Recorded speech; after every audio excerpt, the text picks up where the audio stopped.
কে হবেন দেশের ২৩তম রাষ্ট্রপতি, এমন সিদ্ধান্ত গ্রহণে দলের চেয়ারম্যানকে একক ক্ষমতা দিয়েছে বিএনপির স্থায়ী কমিটি। গুলশানের রাজনৈতিক কার্যালয়ে বৈঠক শেষে এই তথ্য জানান বিএনপি মহাসচিব মির্জা ফখরুল ইসলাম আলমগীর। আর স্বরাষ্ট্রমন্ত্রী সালাউদ্দিন আহমদ জানান, স্থানীয় নির্বাচন আয়োজনে প্রস্তুত সরকার।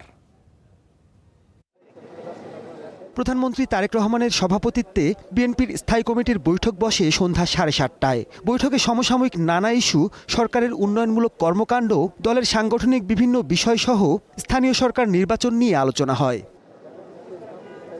বৈঠক শেষে বের হয়ে বিএনপি মহাসচিব জানান, দলের পক্ষ থেকে রাষ্ট্রপতি নির্বাচনে প্রার্থী বাছাই সহ সামগ্রিক বিষয়ে দলের চেয়ারম্যানকেই দায়িত্ব দেওয়া হয়েছে। আমাদের দলের পক্ষ থেকে আমাদের রাষ্ট্রপতি নির্বাচনের প্রার্থী নির্বাচন, কবে নির্বাচন হবে, সব দায়িত্ব আমাদের দলের চেয়ারম্যান এবং মাননীয় প্রধানমন্ত্রী জনাব তারেক রহমানের উপরে ন্যস্ত করা হয়েছে। আর স্বরাষ্ট্রমন্ত্রী জানান, স্থানীয় সরকার নির্বাচন আয়োজনে সরকার সম্পূর্ণ প্রস্তুত। এই বছরের শেষের দিকে অথবা আগামী বছর প্রথম দিকেই স্থানীয় সরকার নির্বাচন অনুষ্ঠানের জন্য প্রস্তুত আছে।